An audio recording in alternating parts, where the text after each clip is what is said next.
Hey guys, how's it going? And welcome back to another live stream. Hope you guys are ready to rock and roll and talk about some income inequality. I know that's everyone's favorite subject out there.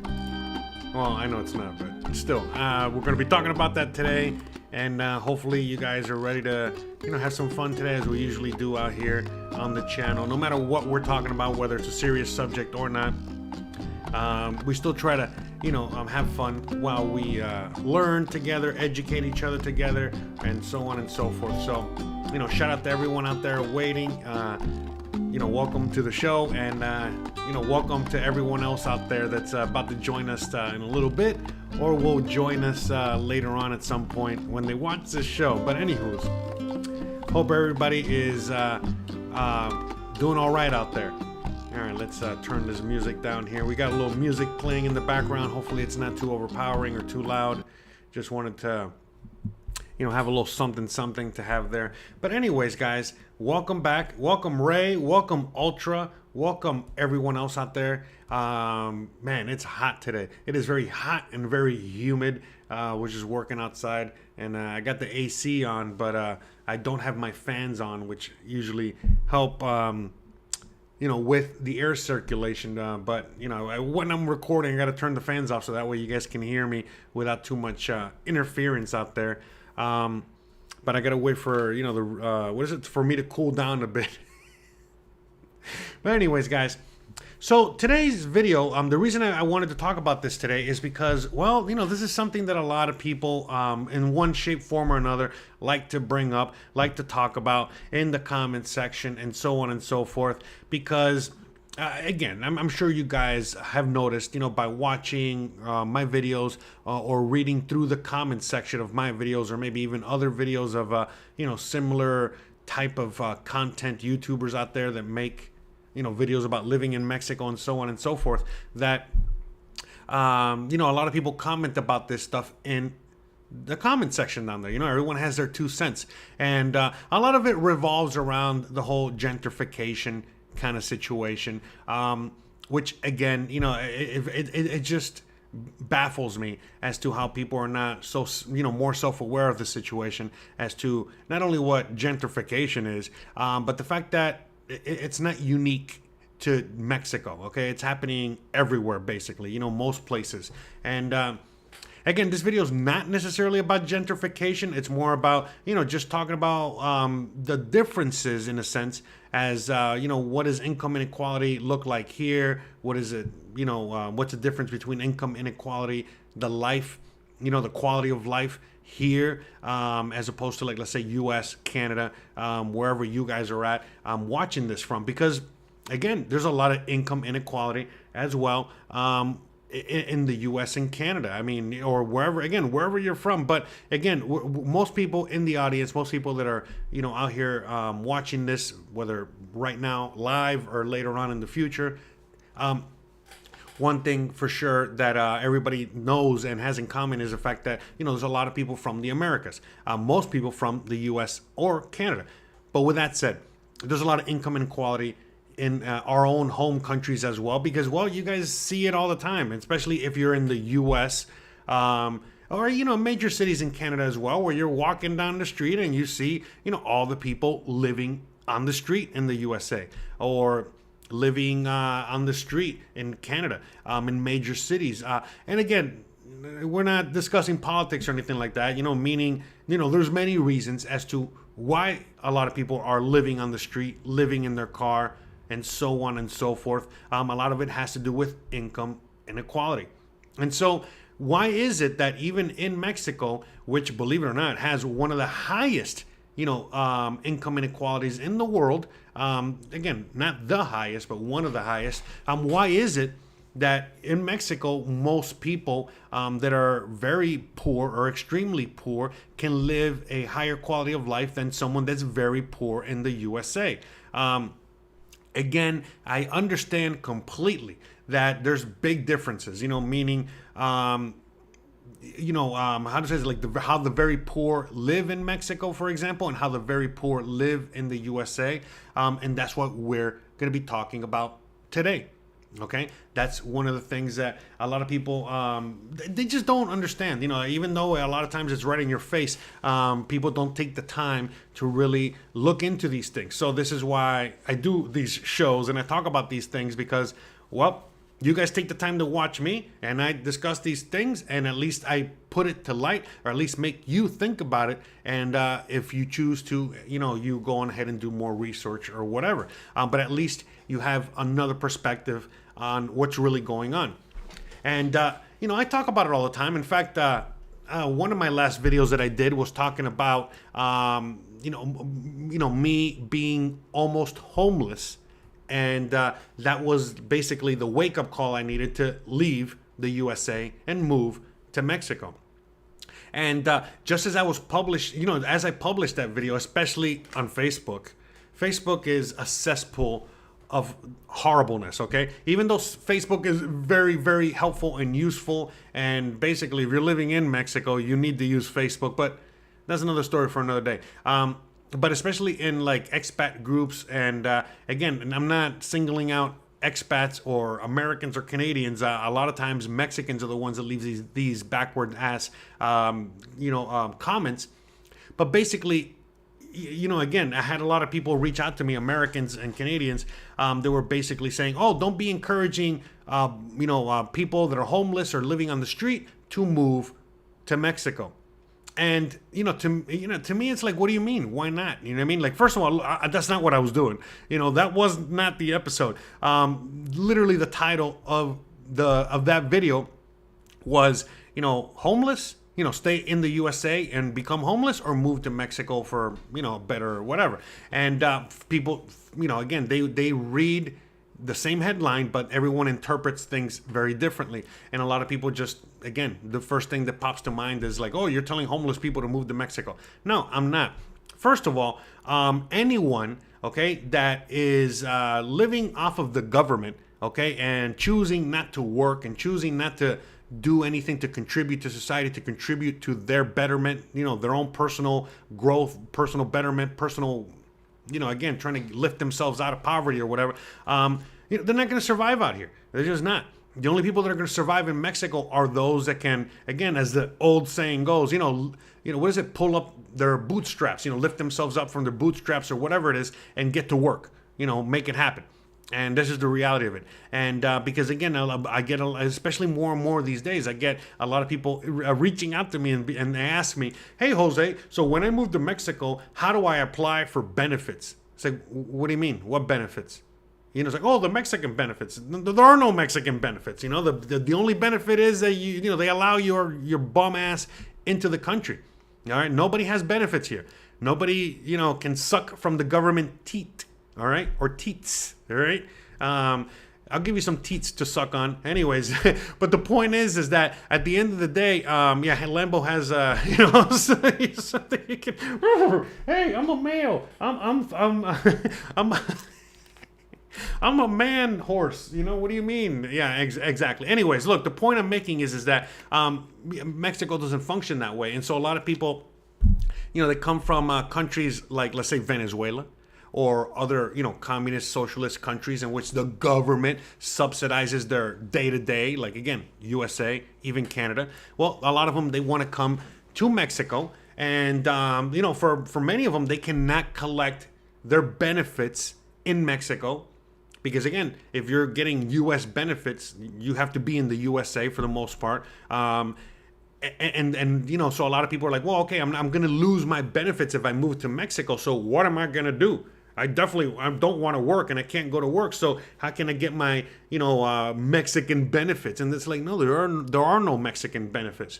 This is why even when you see the whole immigration situation, you see so many immigrants that are coming from all over the world, even Latin America, and they're crossing all the way through Mexico to get to the USA. And a lot of people say, it's like, oh, well, Mexico's so great. How come these immigrants that speak Spanish don't stay in Mexico? Well, again, because Mexico, if you stay here, that means you got to work. And a lot of people want to work. A lot of immigrants do want to work and they do stay here. But the ones that don't want to work, and again, it's not even about not working. It's more about collecting benefits. Because again, you know this, if you're in the USA as an illegal immigrant or an immigrant, you get a lot of benefits, a lot of them. Again, as soon as you cross, cross the border, they give you money, they give you cell phones, they give you housing, they give you all the kinds of things, all kinds of, prizes, and benefits for crossing into the USA. So, and a lot of these immigrants, some of them don't want to work. Again, the ones that come from communist countries and they're not used to working, they don't want to work. They just want to keep collecting their benefits and being bums. But a lot of people do want to work. And so think about it. You're incentivizing all these immigrants from all over the world, everywhere from Pakistan to India to Africa to Asia to Latin America, all these people that want to work. And then they come into the USA.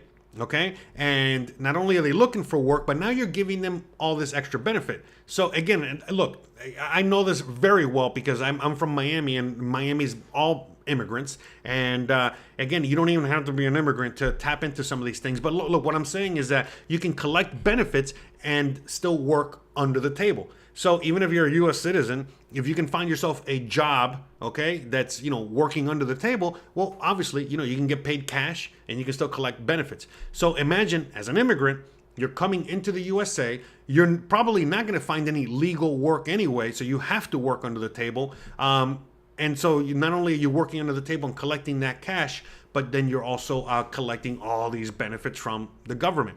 And, you're used to living in squalor. You're used to living, very, very, very poor wherever you come from.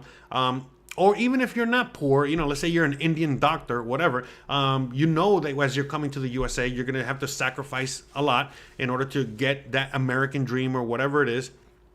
And so a lot of people are willing to, put up with, certain things in order to, collect that cash, to collect those benefits, to collect all that stuff. So, there's a lot of incentive for a lot of people to go to the USA. All right. That's just as simple as that. So, a lot of Americans, that want to come to Mexico, that's, they can't live without their benefits. They can't live without their food stamps. They can't live without their government subsidy, their cash, whatever it is. And so then all of a sudden they come to Mexico, and in Mexico, you cannot collect any, EBT. You can't collect, a lot of these benefits out there. I think the only thing you can collect for sure, you can definitely collect your Social Security. Okay, so if you're retired, you can collect your Social Security basically anywhere. And I'm pretty sure, because I did a video on this a while ago, but I forgot. But again, if you're on disability, not all kinds of disability, but certain kinds of disability, the ones that are, paying you out forever, you can collect that, in Mexico, from my understanding, but not all kinds of disability. So long story short, that's like why a lot of people, they don't want to move to Mexico, or they talk about these things. So anyone that's living on the street, believe it or not, this is why a lot of them go to places like California, all right, or these blue states or whatever. Again, not political. It's just a fact, okay? Because I'm from Florida, okay? And there's no benefits there. You ain't getting no benefits in, in certain places that are very red states, okay? Because the red states, they're you got to work. We don't want to give you benefits. And if we have to give you benefits, we're going to give you the bare minimum, okay? In fact, so little that you have to work no matter what. So you might as well not even ask for these freaking benefits. But in California, it's not like that at all, and not just California, but many other, blue states where you can collect thousands of dollars. You can collect food stamps. You can collect all kinds of things. Okay, so for a lot of people, that's plenty. And if they're living on the street, you're not paying rent, and that could go on and on. So that's why a lot of people are living on the streets that choose to live on the street. They just don't want to work, and they're like, well, forget it. I might as well. I'm going to get paid the same and be living in a tent anyway if I'm working for McDonald's, okay? And if I work for McDonald's, I cannot collect benefits. But if I don't work, I can collect benefits and I'm getting the same amount. So why work? So that's the lazy crowd, all right, that chooses to do something like that. And then, we have a lot of people that, again, no matter how hard you work, you're not making enough money. You're just not making enough. And so, and you've seen this, in the last decade especially, but in the last 5 years, but this has been going on for a while. This is nothing new, where the income inequality gap has grown exponentially, and especially after COVID, more and more people are going into poverty in the USA and Canada, and more people are becoming gazillionaires. So the richer keep getting rich and the poor keep getting poor. And that's not unique to the USA. That's basically happening all over the world, Mexico included. But the thing is that in Mexico, people that have been, historically, used to living basically in poverty, well, even though they're living in poverty, they have the ability to have a roof over their head. They have the ability to farm, even if it's a small garden for themselves, keep animals, and live in a certain way where if they work hard enough, they can, sustain themselves. And again, poverty is poverty. It's not fun no matter what, but at the very least, sure, you're not relying on the government. The government's not helping you here in Mexico or in many countries around the world. But they at least give you the freedom, okay, for you to be able to sustain yourself, okay, for you to be able to grow your own food, to do whatever job you want. That's why you see so many people in Mexico function in the informal economy, because if you're living in poverty, and you're selling avocados on the side of the street, or you're making little trinkets and selling them on the side of the street, they leave you alone. They let you do your thing. They're not asking you for taxes or permits or this or that. Again, unless you're working in a heavily trafficked tourist area where everybody wants to sell. So then, okay, it's like, listen, you want to sell here, you got to go to the government, get your little license, yada, yada, yada. Otherwise, go sell over there. All right, over there. Less desirable location. But at the end of the day, people are allowed that freedom to do whatever they got to do. Because the thing is, it's like, imagine that they're taking all these freedoms away and it turns into the USA. Well, everybody would just revolt, okay? Simply because, what do you mean? You're going to not allow us to feed our families and feed ourselves, okay? And so, in the US, for example, even though they don't allow you to do a lot of these things to feed yourself, well, they feed you. You know what I mean? They give you the government subsidies, okay? So that you, again, whether it's a food stamps or whatever it is, so you can go and have the government, and what is it? And then you have to rely on the government. They force you to rely on the government. Again, they crack down on people that have a small little garden in their home, all right? But again, they allow, and in fact, they encourage you, to go on and get government benefits so you can go and buy, things at the, local grocery store, that are full of chemicals and full of, all kinds of things that you don't want. They allow you to do that. They give that. They encourage that. They prefer you do that. They prefer you rely on them as opposed to relying on yourself. So that's like a big difference. And so in Mexico, what's happening is that as the economy is growing, okay, sure, again, we're seeing the gentrification, we're seeing all these things. Obviously, the income gap is growing. But at the same time, what we're really seeing in Mexico is that we're seeing the middle class really grow. So just like in the USA, okay, so in the USA at the moment, you're seeing that the middle class is disappearing. The US used to have the strongest middle class in the world. In fact, I think, basically, we were the leaders in that whole middle class kind of situation, where that was the American dream.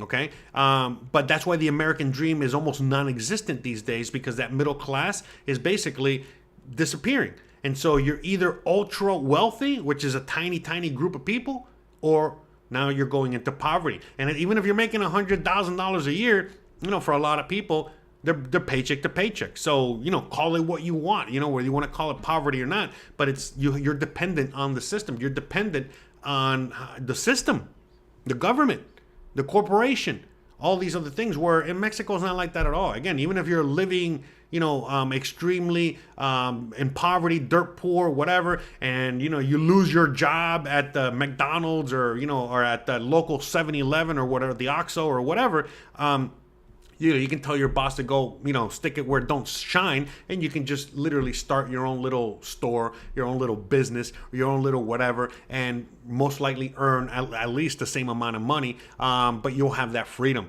And so a lot of people, that's what they do out here. That's why you see a lot of job openings, remedial, low-level job openings all over Mexico. It's not that people don't want to work. No. Again, Mexicans are some of the hardest working people in the world. It's not that. It's more about the choice. So when given the choice in Mexico, again, poverty level, normal people, just poor people, I'm considered poor, regular, normal, lower middle class, whatever. When given the option, if I'm going to go and work, my ass off, for some corporation at a remedial job and make $500, $500 US, okay, a month, which is barely enough for anything. And at the same time, it's like if I quit and I start my own business, I do my own thing, even if I'm baking cakes and cupcakes out of my home and selling them on Facebook, I have the potential to probably make the same amount of money or even more. Again, if I'm really good at baking cupcakes or whatever it is I'm doing. So it's just so many little things like that. People can barter.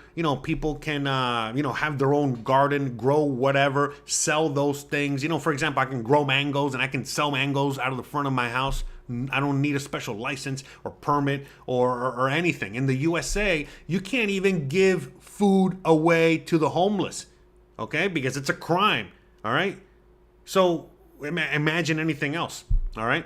So the thing is, it's like it's two different systems. It's two different worlds.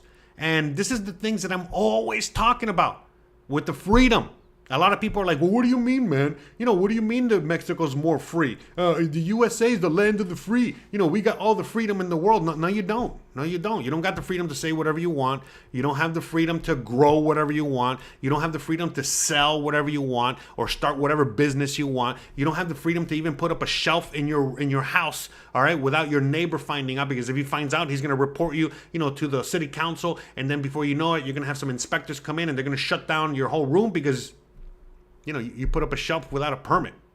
So you're going to pay the cartel, the government, the local government, right? And I could go on and on. So it's like, you're really free in the USA? No, we know you're not. You're free to do what they want you to do, but you're not free to do what you want to do. And so Mexico, it's the complete opposite. Again, this is why I'm always talking about the freedom here, which is not for everybody. I get a lot of people don't want freedom. They want comfort. That's some completely different, animal. But look, I was watching a video. Some guy, he's like a historian, talks about all kinds of things. He's some guy from Europe. And he made a video like a few days ago talking about the cartels, and the history of the cartels and like all this stuff, with how it works out here in Mexico. And after watching that video, I noticed that basically the picture he was painting, and people in the comments were kind of like, what is it, what the takeaway that they got from that was the fact that like, oh my God, yeah, Mexico, oh my God, it's anarchy. No wonder that things are the way they are. But the way I looked at it, I was like, yeah, this is great. That anarchy is what allows Mexico to remain free. The federal government here has very little power. Okay. And even the cartels, they got power, but they're fighting amongst themselves. And while all that's going on, the people get to be people. I understand that there are certain parts of Mexico that are overrun by violence and cartel and all this other stuff. Just like in the USA, there are places that are overrun by too much government power. And you already know, how well that ends up. So all I'm saying is that it's not the whole country, just like the whole U.S. isn't screwed. There's certain areas that are still okay, and you can still live and do your thing. But for the most part, things are going downhill. They're literally, you can see the turd, going down the toilet in the USA, and in Mexico is the complete opposite. In Mexico, it's basically, it's everyone's getting lifted up. The cream is starting to rise to the top. So, as more people are now entering into that middle class because they're earning more or they're allowed to function doing whatever it is they want to do or can do, without having too much government intervention, well, now they're really able to really blossom and boom, and it's only going to keep going. And that system is not going to change. Right now, even with the government that's in power and going to remain in power for the next 6 years, the government is trying to, get more control. But if you live in a society that doesn't even allow the government to give too much control or doesn't even care what the government does in the sense of they don't give them the power, okay, that they would need in order to really suppress the people, because basically they fight back, they push back, and if they don't, the cartel does, somebody does. because again, everyone's fighting for power, but at the end of the day, most people just want to be left alone. And it's like this weird kind of power struggle. And so like the end of the day, it's the whole thing that you've heard over and over again as an American, that, I think it was Benjamin Franklin that said it. It's, those that seek comfort and safety will have neither. Okay, the reality is that you got to always constantly fight for that freedom, fight for your liberty, fight for your rights to party. Okay, whatever you want to. So out here, people are constantly doing that, challenging authority, challenging, federal government, challenging, other power structures. And at the end of the day, it's just too many people that are constantly fighting and pushing back on this, no matter what their income level is. That allows them that freedom. Because again, when you go to very poor areas, okay, and let's say that some corporation comes to like a poor area and they start taking over and start making the lives miserable of all the villagers and all the people in the area. Listen, those villagers basically ransack the corporation, or they start protesting and closing roads and attacking people, not civilians, not regular people, but just anyone that's involved on the negative end there. And basically they push back to the point where they force the government, local government, federal government to do something about it, or the corporation just says, all right, we're out of here, we're not going to be dealing with this stuff. And so it's just things like that, where in the USA, now see, look, even Gizmo's upset about it. No, but anyways, but even in the USA, for example, let's just talk about like factory farming. If I even say anything else past that, they're going to sanction me. They're going to go after me. I'm going to get in trouble. Again, all these horrible things that happen in the USA. And, if you even talk about certain things, or you even, let's say, try to take pictures or video of some of these factory farms, you see how, they basically make you disappear. They put you through the judicial system, and, all the laws are protecting the corporations and not you. And nobody, and again, let's say there's somebody out there, fighting for the rights of the animals and factory farms or whatever situation it is. It's just that one person or the small little group, and nobody goes to, there's no groups of people or large, factions of people that fight for that right or fight for those things. So, it's so many little things like that. And so, even though the income inequality here is great, very, very wide, even if you're at the lowest level of poverty, you can still survive and make a living and have a roof over your head and still have your basic needs and necessities met, because certain things just don't cost that much money, as opposed to the USA, where everything has been captured in one shape, form, or another. And even if you want to live a very simple, frugal life, I mean, again, just your bills alone will make sure that you are always a slave and not free at all, as opposed to here. We're out here, hey, you don't even have to pay your internet bill. You can just, find a way to get free internet, from going to the park is what I'm saying. Not stealing it. No, literally, they give you free internet, okay? Or they give you your basic needs.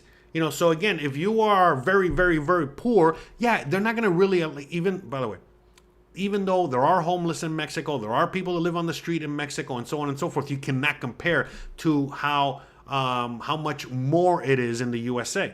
Okay, so for every 1,000 people that are living on the streets in the USA, there's maybe like 1 or 10 in Mexico. All right, but I digress. People that are that level of poverty, all the way at the bottom end of the rung, they can basically leave the city, okay, and go out to a village, okay, and literally go to the outskirts of the village and start building a shack, start building a home, and eventually that is their home. That's it. You follow me? And so, and they get to be integrated into the village or the pueblo or the town or the whatever. Try doing that in the USA. Try going out and living in the middle of nowhere, without any kind of government consent. Try to just, again, build a little something on the outskirts of XYZ town or village in the USA, and saying, okay, this is my home, this is my land, and let's see how quickly they take it away from you. Now, again, they allow you to put up a tent in the middle of the city, right on the sidewalk, but they don't allow you that sovereignty. They don't allow you that freedom. They don't allow you that dignity. They don't allow all these other things. So again, it's not just the home. But it's all these other things, again, about, how you can, again, sustain yourself. If you're on that little property, you can grow some vegetables. You might be able to keep an animal or two. Again, as long as you're not bothering or hurting anybody. In fact, if you're actually contributing, let's say that you're, all of a sudden selling tacos and your neighbors like it, and then before you know it, the whole village is like, hey, have you been to the new guy's taco place all the way on the edge of town? We gotta go. Let's go. Let's make a night out of it. You know what I mean? We ain't got nothing to do in this town anyway. Let's go out there. So it's a completely different animal. It's a completely different, lifestyle out here. And so, again, I mean, I saw a picture the other day in Guadalajara, okay, in one of the groups, okay, one of the Mexican groups, right, where it was basically, a picture of the cathedral right there in the center of town, and there was one bum sleeping at night, okay, sleeping at night in a public area. And they were like, oh, look at the homeless problem that we have. Look at all these homeless people, blah, blah, blah. And people are like, what homeless people? It's like 1, maybe 5 total out of millions in that area. It's like, what do you mean? And then on top of that, most Mexicans are like, yeah, no, that guy's there because he wants to be there. It's not because there's no work. There's tons of work. There's tons of opportunity. There's plenty of places he can, find a roof, find this, find that. That guy's just a lazy bum. All right, and that's it. And it's a different mentality. Where in the USA, we know that most people that are living on the street, they don't want to live on the street. Again, we know that there are people that do want to live on the street. There are people that are not, mentally capacitated, to function in the world today, whatever. That's another story. But we do know that there's tons and tons, and again, this keeps growing more and more every day. There are tons of people in the USA and Canada that have to live on the street, that have to live out of their car. They still have to go to work to pay them bills and so on and so forth. And they don't want to. Who the hell wants to live on the street in a tent? Come on. Or who wants to live in their car? Willingly, while they're working and while they're trying to, get out of the hole. And how do they get in that hole? Who knows? But it's never, a lot of times it's just, again, some dumbass emergency. Let's say you had an injury and you had to go to the doctor and you missed work and you lost your job. And then, before you know it, you missed 1 week of pay and everything just snowballed. You can't pay your apartment. You can't pay this, and before you know it, you're on the street. And it's a completely different world, man. It's a completely different animal. You know what I mean? And then, when it comes to things like rent. So, for example, out here, I've documented and I've talked about, and I'm going to keep talking about the fact that, Mexico's getting expensive. Of course, every time, the other day, I went to whenever I go to the store, whenever I do make certain purchases and I do certain things, I realize very quickly, oh, wait a minute, a lot of these things are U.S. prices now, okay? Things have gone up in price. And I'm talking about regular, normal things. Let's say I go to the grocery store or I'm buying certain luxuries, like a bottle of whiskey, whatever. Hey, they're going up in price, okay? The imports, going up in price, yada, yada, yada. But when I look at my cell phone bill, it's gone up, 50 cents? When I go and look at my internet bill, what did it go up? Like $3? When I go and look at my rent, what did it go up? $25? In this whole time span in which your rent has probably tripled, your cell phone bill has probably doubled, all your other expenses have, gone off, the reservation, for lack of a better description. And in Mexico, it's not like that at all.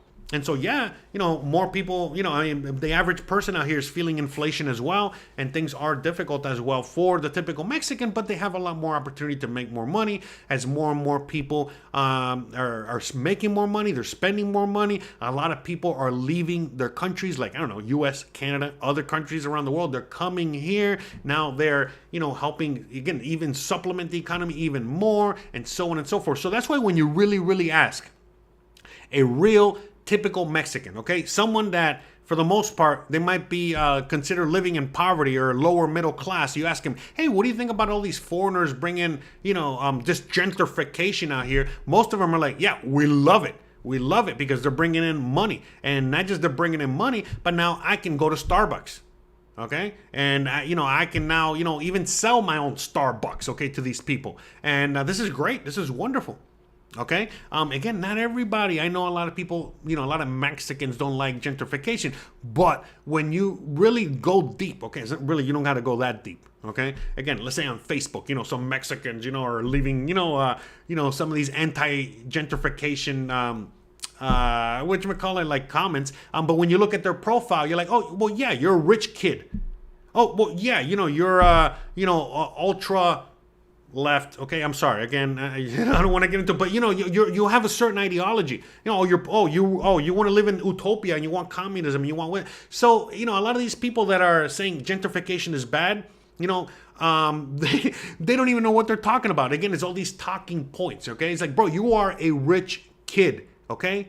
Yeah, you might not like, an American, now, sitting next to you at the table next to you at Starbucks, but all the other poor people, okay, aka every other Mexican, not poor Mexican, but just every other Mexican that's not ultra rich, okay, like you, or comes from, a certain, status or certain elite, entitlement group, whatever. Yeah, everyone else is very happy. They want more money. Of course, they want the tourist dollars. They want the foreign investment. They want all of this stuff. Okay? And by the way, there's a lot of people that have a lot of money, okay, and have a lot of whatever. And they're also welcoming, they want more money. But I'm just saying, there's always that little group of people, again, when we're young, we're very idealistic and, we want everybody to be hugging and holding hands and kumbaya and yada, yada, yada. But the reality is that that's not how the world works. And so, these kids, again, mostly kids or mostly, certain groups of people that are, on their, again, in Mexico, Mexicans in Mexico, again, they're in their early 20s and they're, on their Apple laptop, with their Starbucks and, you know what I mean? Like, all the typical signs of, one of these, idealistic kids, and then they're the ones that are like, F capitalism. We got to bring down the capitalist system. We got to end gentrification. We got to make everybody equal. It's like, bro, if we make everybody equal, that means that you're going to lose, all of your benefits. Okay? So what are you talking about? So, I mean, I could go on and on, and, but that's like the minority voice because again, the typical Mexican, they're hardworking. And of course, if all of a sudden now you as a foreigner are coming in and you want to pay them more for the same thing, all right, the same service, okay, simply because again, like I've said it many times, I'll have a guy come to my house and he's working 8 hours and he's only asking me for like $10 or $15. I'm like, bro, I don't feel comfortable. I can't sleep at night if I'm only giving you $10, $15 after you've been busting your ass. Or, I wouldn't even take $15 an hour. You know what I mean? And you're asking for $15 a day? You know what I mean? Like, so it's like, I'll give you 25, bro. You know what I mean? So you can go get, some beers for yourself or, buy some, a hamburger for your daughter.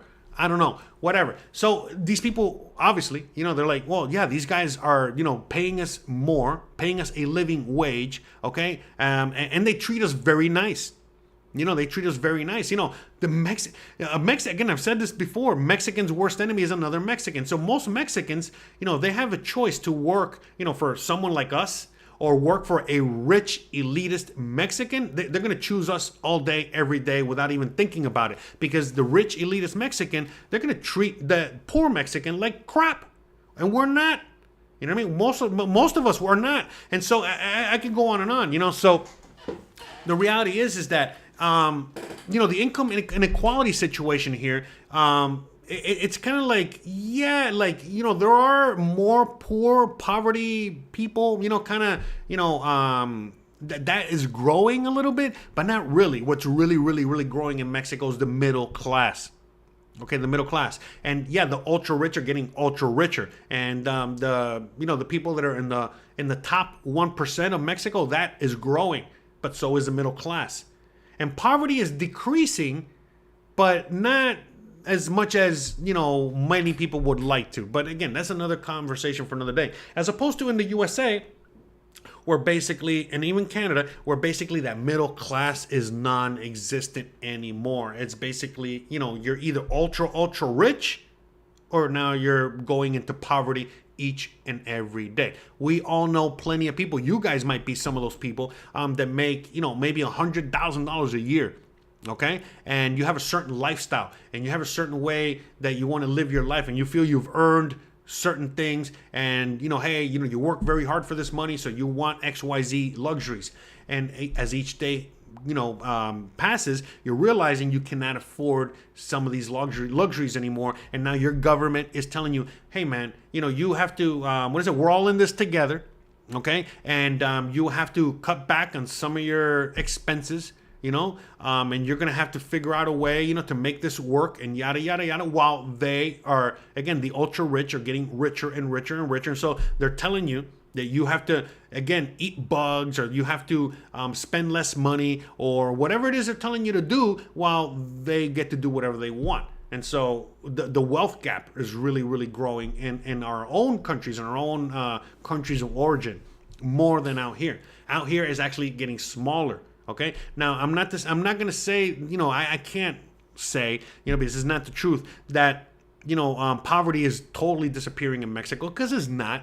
But at the very least, people in Mexico have options. They have things that they can look forward to. Look, I know plenty of people that, as let's say Merida, where we're living right now. So look, this is another thing too. So Mexico has always had a huge history with, again, the haves and the have-nots. And basically the haves, they look down and they spit on the have-nots. And it's always been like that. It's a cultural thing. All right. And I see it here in Merida, for example. They got like the brand new buses, brand new infrastructure, brand new everything. So obviously public transportation is more for the poor working class or the middle class. All right. Whatever that. OK, not for the ultra rich elite. Right. But when they were building this whole infrastructure, OK, for the buses and the e-tram, and all this, betterment of the public transportation. When you go to the poor neighborhoods, they basically got like a sign, made out of cardboard, like just some cardboard written on there. It's like, this is the bus stop. And then when you go to the rich neighborhoods, they got like a fancy schmancy, bus stop with air conditioning and, all these amenities and all this other stuff. Again, in the rich neighborhoods. And in the poor neighborhoods, they barely, like the bus has to, go through all this like,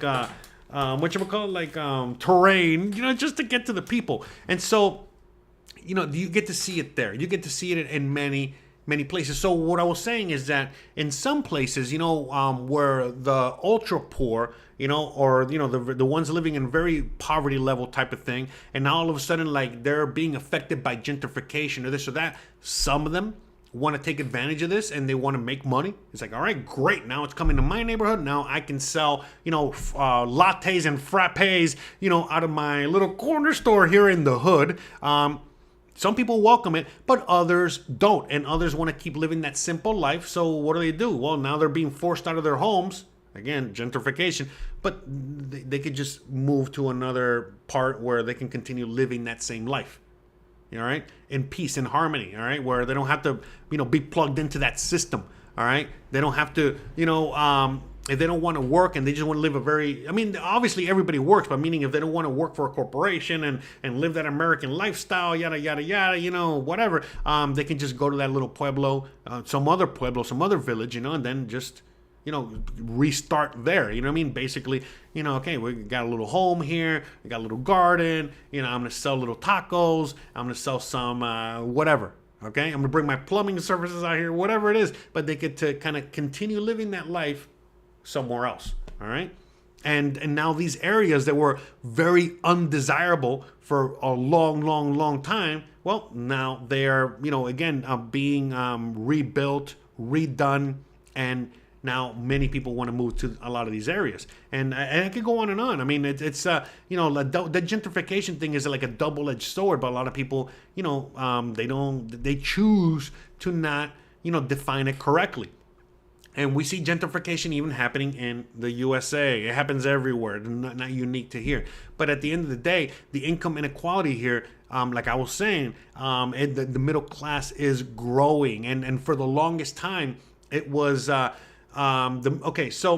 the income inequality in Mexico for the very longest time has been in the direction that the US is going. Meaning, in the US right now, it used to be a giant middle class, okay, with, a small group of elites, rich, ultra rich at the top, and a small group of poverty at the bottom. And as the last, several decades have happened, especially the last decade, we're seeing that middle class is disappearing, and now that poverty at the bottom is growing exponentially, and the upper elite staying the same.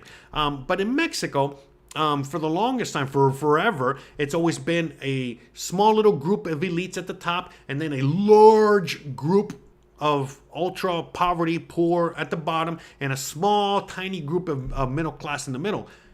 And now again, that poverty group at the bottom is getting smaller and smaller and smaller, and now the middle class is growing and growing and growing. Okay, and even all the way at the top, the ultra rich and the elite, that's also growing. Obviously not as fast and not whatever, but it's growing. It's growing. I was surprised because look, I just did a video with Jose Novello. We did a real estate video coming up on Sunday. So if you guys are interested in real estate, you guys like the house hunters type videos, you guys like my real estate videos where I give you the tours and show you around, and you get to see what we got out here. I made one with him the other day, and when we were looking at some of these properties and we were talking about this stuff, like immediately at first I was thinking, man, this seems expensive. But as I'm talking to some of the owners of these buildings or properties or whatever, yeah, I mean, they're expecting foreigners, obviously to come in and buy some of these things. But the reality is that a lot of this stuff is geared towards Mexicans. And so, and they're expecting, they're and they're not even expecting. A lot of them are, sold out, or, they can't build them fast enough because so many people now can afford these things. That again, if you ask a typical young Mexican these days, they're going to have a lot of similar, similar talking points that like someone in the USA might have, meaning, oh, I can never afford a home. You guys can afford a home. I can't afford a home. Your generation, you got to inherit a home. You had it easier, yada, yada, yada. Same thing, you hear it out here, okay?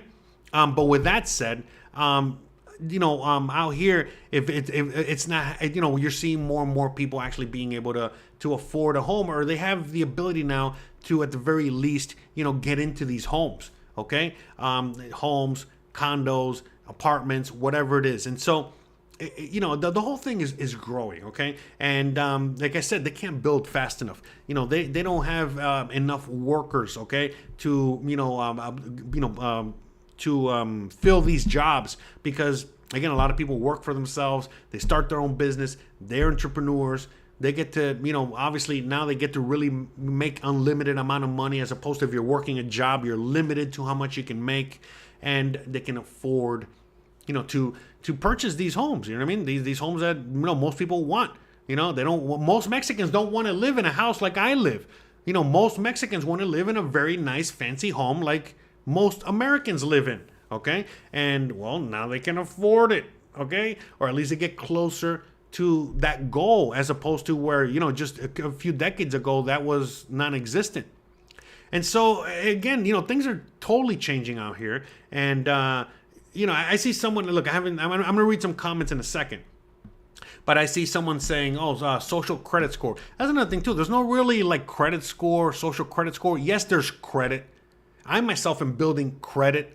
I myself am, in the system. But do I need that system? No, not really. It's a cash system out here. That whole credit system is not really a thing out here. The whole social credit thing is less of a thing out here than it is in, like in the USA. A lot of people complain, like, oh my God, we don't want the USA to turn into China with the social credit score. Listen, guys, if you really look into it and the technology and what's really going on with both governments, the social credit score that you guys are all afraid of is already there. It's already in the USA. In fact, it's worse than China. Don't kid yourself. Don't let them lie to you any further. Look into it, okay? All right, China has a lot more freedom, okay? China is actually more capitalist and more free than the USA. And the USA is more towards the communist and control and the tyranny already. They're there. Again, they get to hear everything you're saying on the phone, okay? If you type the wrong thing, you say the wrong thing, you search the wrong thing, you do the wrong thing, they know. They're coming after you. If you make the wrong purchase, if you do, listen, they have total control over you. Where in China, I learned that the reality is that even though they might know all these things and they're trying to track you and this and that, most people that commit a crime in China, they just get lost in the sea of people because there's a billion people there. And they don't have enough police or enforcement agencies. Where in the USA, I mean, for each American, they got like 10 SWAT team cops, ready to, come over there and crack your head open, for, for thinking that there's no freedom, or whatever it is. So, I mean, whenever I talk about, the USA, you know how many people I get, that attack me, for calling it like it is, as to, my experience in the USA, which is never really been too pleasant when it came to dealing with cops and authority, and how many bootlickers are out there, constantly, basically defending, these people for doing whatever it is they do. And the fact that they have this, unlimited power to do what they do. All right, so it's a different planet. A lot of people just don't realize it. I'm not saying China's great. I don't know. I've never been there. I don't know anything about China. I'm in Mexico. Mexico's great. It's fun. I love it here. I'm not looking towards, like I'm going to move to China or I'm supporting China or anything like that. I don't care. I don't. Okay, I'm just, letting people know out there, what it's really like. Okay, and everything is an oxymoron. Okay, words are used to manipulate populations. Okay, so China, being communist, right? What is it, like the Communist Party, the communist whatever, socialist, communist whatever country, anyways, even though they got communism and socialism in their name, they're not. Okay, just like America, United States of America, free land of the free, it's not like that at all. It's always the opposite. It's always, but it's very different. I mean, it's not, it's never what it seems. Look, Mexico is a country which I did not know until I moved out here. But even though everything I've said about Mexico is true, another thing that's true about Mexico is that it's very, very socialist. Okay? It's very left-leaning, very liberal. Again, in the true sense of it. Again, this is why they're so free. That's why there's so much anarchy and so on and so forth, all right? But right now, in Congress, Mexican Congress, in Mexican politics, whatever, there are more, there are more congressmen and there are more, government officials, okay, that represent the PT party, which is basically the Communist Party of Mexico, than there are the pre and the pan, which are the old traditional political parties here.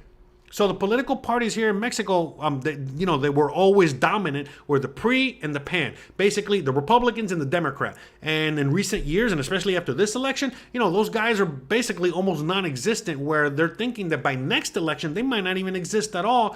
And so, obviously, that's where you see Morena, that's where you see the Green Party, that's where you're seeing, like, the Orange Party, that's where you're even seeing the Communist Party, rise up. Because it's more about, it's not like they're trying to bring communism. No, they're just trying to close that gap, from the ultra rich, okay? And everyone else is poor. And they're just trying to create that and build that big middle class, just like the U.S. did a long time ago.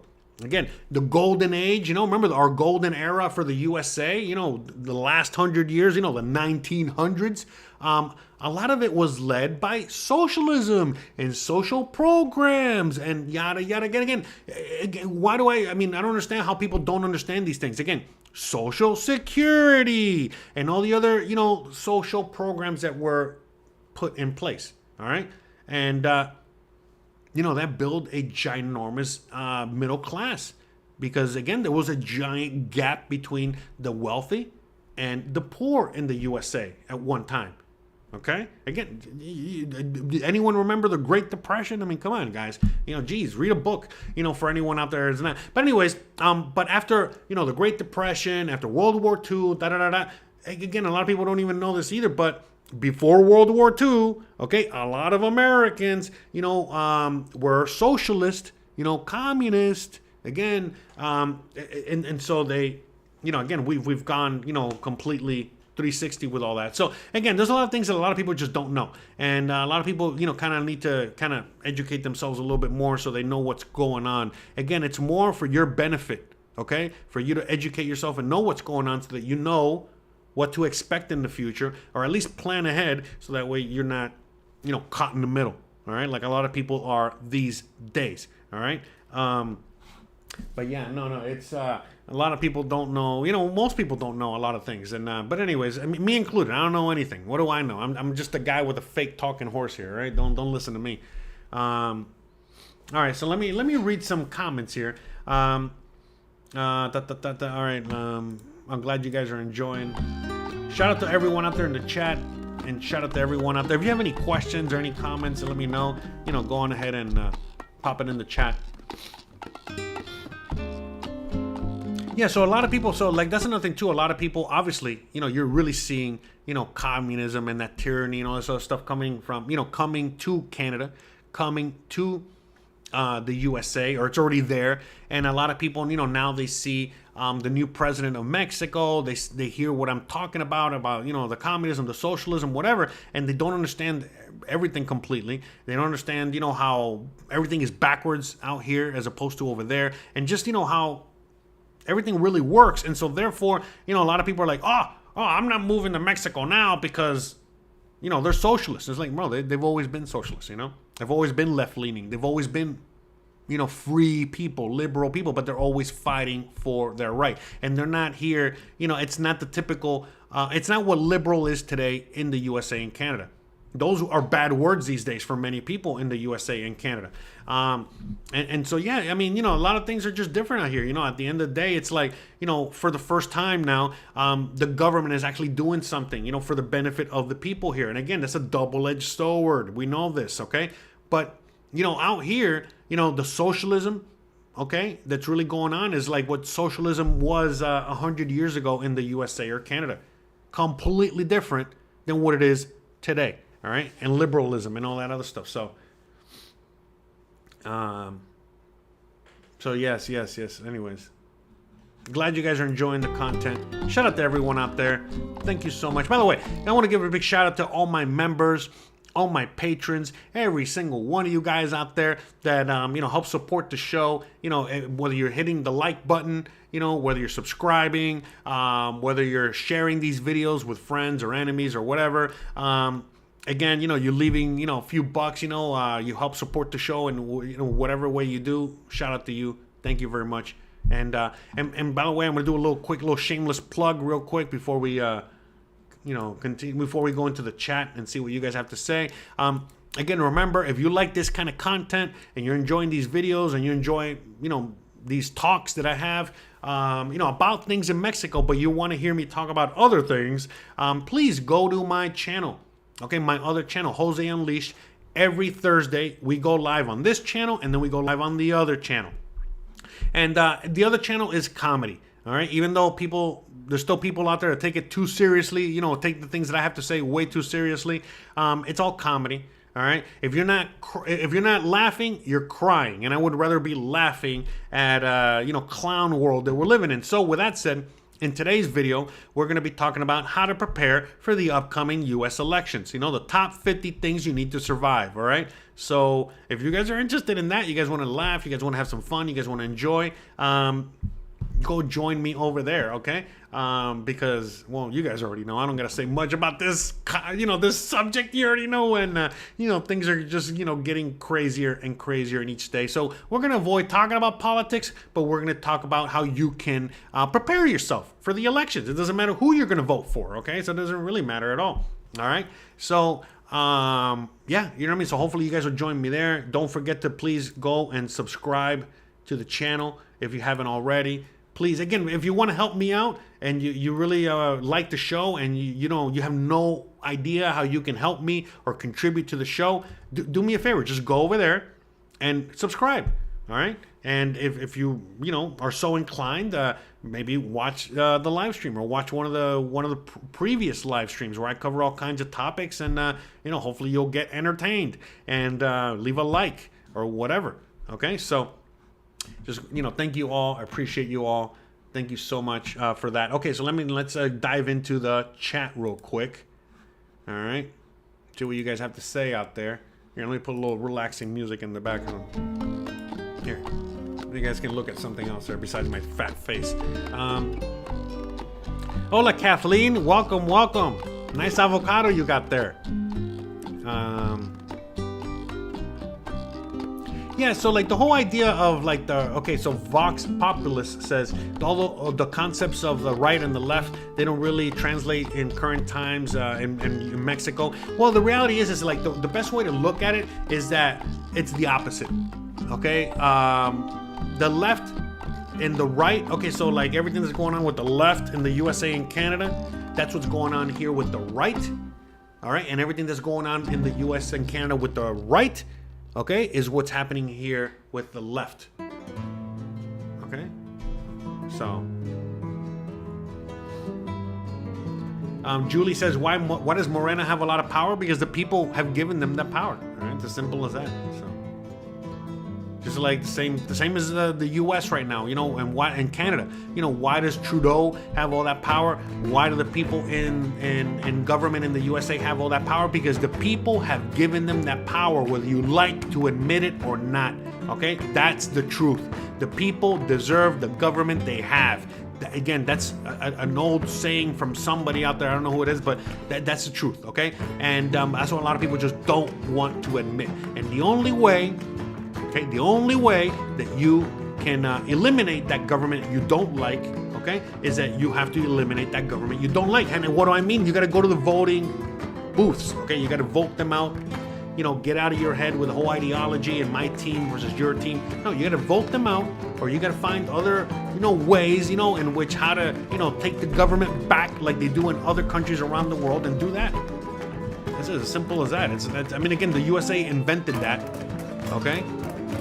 Now, you know, I'm not saying revolution, because a lot of times revolutions, you know, they don't turn out the way that you want them to. So imagine there's a revolution in the USA right now, and the ultra left takes over, and then the people that are ultra fringe on the ultra left take over, or the ultra right. Let's say the ultra right, you know, wins, or the right wins, and then the people at the fringe ultra right, they're the ones that are going to remain in power. It's never good. It's never good. You know, for the most part, it's not that good. So again, you know, a lot of people, you know, you guys, you know, it's up to the people. Okay, the people must whatever. But again, if the people basically let, you know, everything just go to shit, you know, at this point, you know, you really don't have a leg to stand on. So anyway, so yeah.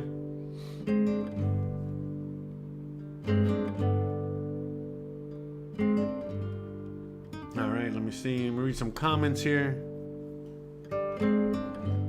So shout out to everybody. I'm glad you guys are enjoying the show. Thank you so much for all the love. Really appreciate it. Glad you guys, I mean, seriously, because sometimes I make these videos and I'm like, man, I don't know who would want to hear this stuff, but I'm glad you guys do. I'm glad that I have an audience out there that's actually interested in these topics. And again, it's not that I'm an expert. I don't know anything, but I want to at least get these conversations going, talk about these things that most people don't want to talk about. And because that's the thing, you know, at the end of the day, if you're watching this channel or channels like this, you're thinking about moving to Mexico. All right, that's a reality. So if you're looking into moving to Mexico, well, you need to know a lot more than, you know, like, where can I find the best rentals? You know, it's more than that, okay? It's more than just finding a cheap rental when you're moving to Mexico. So yeah, look, in fact, that brings up a good point. So, you know, when you're out here, the big difference too about the income inequality situation here in Mexico, or that situation with all that, is the fact that, you know, again, in Mexico, most people can, you know, figure it out no matter how poor they are, because rent is not astronomical like it is in a country like the US or Canada. That's like a major component to all that stuff, because even though things are going up in price here, like I was saying earlier, you know, things are going up in price, you know, a few dollars here, a few cents here, this and that, even rent going up. Again, it's not comparable to how rent is going up where you're living. And so at the end of the day, you know, that is the one basic thing. Again, you're homeless if you don't have a home. That's why many, you know, in Mexico, you don't see many homeless, because, well, many people have a home. So that's like a big thing to like that whole problem there. So, or at least have the ability to have their home. So yes.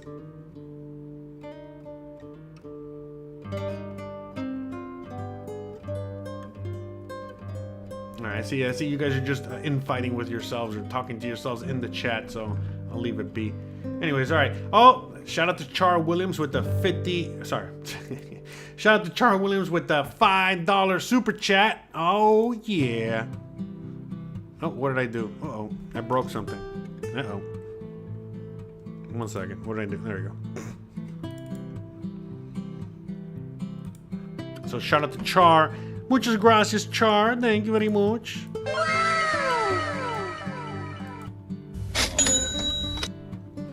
Thank you, thank you.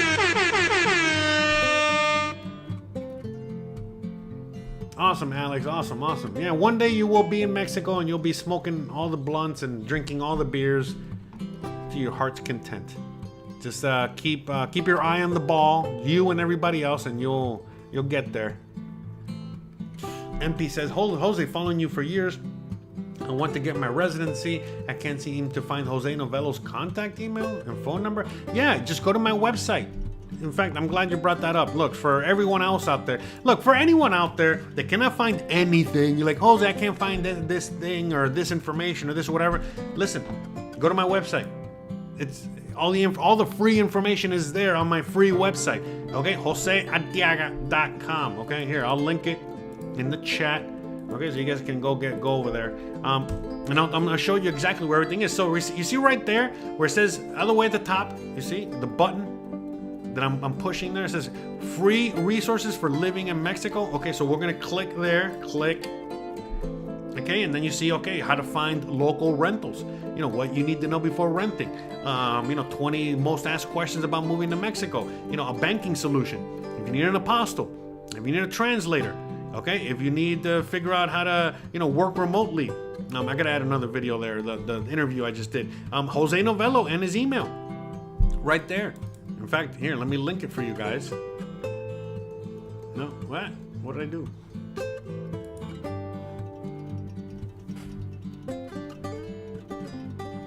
But anyways, Jose Novello's email there, so I'm gonna link it for you guys, okay? But anyways, all the information's there. Any information for the most part that's very necessary for you guys. I try to, put it all in one spot to make it easy for you. But anyways, Jose Novello's there, among a bunch of other things. Even if you need, a whole list of digital nomad jobs, so it's all there, all right?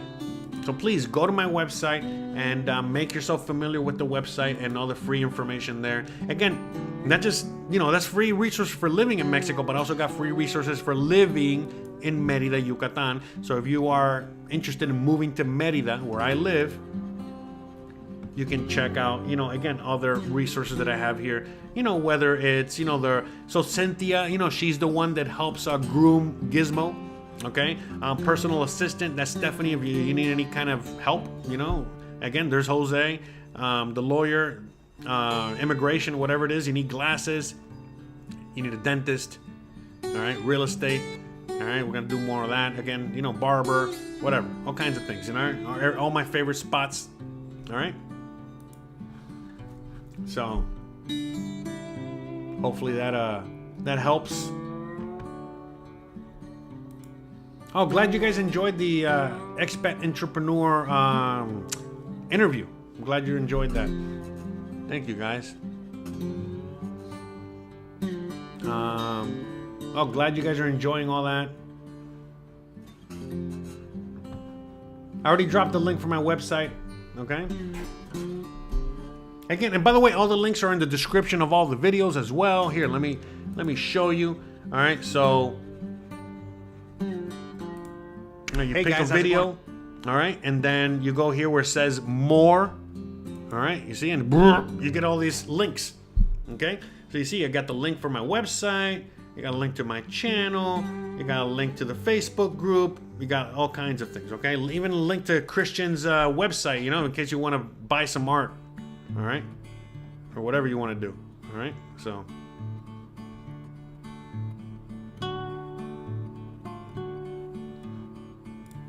Okay. So, or if you want to stalk me on Instagram or whatever you want to do, I know a lot of you guys do. So. Oh, awesome. I'm glad you guys are loving Guadalajara. Yeah, Guadalajara is great, me and Christian cannot wait to go back. So, yeah, looking forward to that. It's like Sylvia says, Mexican people are resilient. I live in a Mexican neighborhood just outside of Chicago, and they open a business and support each other. Yeah, that's right. That's it. I mean, that's what they do here too. I mean, especially when they're abroad, when they're living, somewhere else, they definitely do that. No shortages of grocery stores, restaurants, various shops. Exactly. So, in fact, I mean, look, I grew up, again, Latino, and I also grew up in Miami. There's a lot of black people. I mean, I grew up with a lot of black friends. In fact, I have more black friends than I did white friends. And that was a kind of like a constant thing amongst themselves, where even the black people, they would complain about, their own neighborhoods, meaning like, hey, how come we cannot help each other, support each other, help each other, build the communities like the Latinos do, like everyone else does, you know what I mean? In fact, you'll see like a Latino coming into the black neighborhood and opening up a store, or an Asian coming up into the black neighborhood and opening up a restaurant, or a convenience store, or a grocery store, or whatever it is. And so it's like a whole thing. So it's not just a white thing; it's an American thing, I think. And so immigrants, they're used to living that certain lifestyle. So of course, when they move to the USA, well, they continue kind of trying to live that until the white man tells them they can't, or until they become Americanized to the point where like, we don't want to do that. I'd rather, I got to do it the right way, right? So anyways, that's when we moved to America. Not everybody thinks like that, but I mean, it's just, it is what it is. So, yes. But I'm glad you guys are enjoying. Yeah. So the whole that's just something that's surprising to me as well, is that even when Americans and Canadians move out here, they don't do that. Again, that's why they call them. That's why a lot of you guys call each other expats and don't call each other immigrants. Okay, like you are, because we're all immigrants here. So a typical immigrant does that. They go up and they set up shop. You're not seeing any expats, moving to Mexico or setting up shop. First of all, because again, the typical expat or foreigner that moves out here, a lot of them are older, so they're retired. I get it. But then the younger folk, when you tell them that, it's like, yeah, you can come out here and set up shop, get to work. A lot of them are like, no. What do you mean work? I'm not an immigrant. I'm an expat. Can I get a digital nomad job? Listen, I do YouTube because I enjoy it and I love it. But again, knock on wood, nothing happens. Okay? But, again, God forbid, let's just say we get hit by an EMP, all right? We got no more internet or YouTube or whatever. Listen, I can go out there tomorrow and sell hamburgers, okay? Or sell Cuban sandwiches, or there's a bunch of things that I can do, okay? And willing to do. All right. The reason I do this is because, this is more fun and enjoyable. And I've already sold enough freaking hamburgers and sandwiches, in my past life. I've sold more than I care to remember. All right. But again, if I got to do it, I got to do it. You know what I mean? That or other things, there's always something to do. But yeah, that entrepreneurial immigrant mentality, obviously, a typical American or Canadian doesn't have that because, well, you've never had to be an immigrant. In fact, the last time immigrant was even related, the last time the word immigrant was even in the same sentence as you or your family or whatever, they were the original immigrants that came from Europe, all right, and landed on Plymouth Rock or Quebec or New Orleans or or Miami or whatever it is. And so you're already many generations removed from when an actual immigrant is. And as an American Canadian, we're entitled, to living in the greatest countries in the world. So we actually receive the immigrants. We're not the immigrants. So now it's flipping around where now we're immigrants, and a lot of people, well, they don't even know how to act like an immigrant. Again, I know how to act like an immigrant because my parents are immigrants. I come from an immigrant background, so it's a little different for me. It's a lot easier for me. But for a lot of people, I mean, I get it. You guys have never had to be an immigrant. They don't even know what to do. Don't even know how to act. In fact, some people, they're anti-immigrants in the USA. And they're, going after immigrants, for setting up shop or doing XYZ or not paying their bills or not paying their taxes or not paying their this or whatever it is. And now you're coming out here and, now you're the immigrant. All right, for those that choose to come out here. And a lot of people just don't even know where to start, which is hilarious to me. But it is what it is. So, So, yeah. Anywho's. Shout out to everyone out there in the chat. Shout out to everyone joining me today. Again, shout out to Char with the $5 super chat. Muchas gracias. I really appreciate it. Very helpful. Trying to end the month strong here.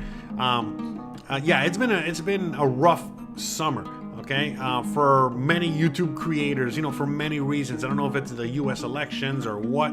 But when it comes to like ads and all these other things, where we're just not making as money as we used to. So I've had to do other things, to make sure I can supplement my income, to pay them bills.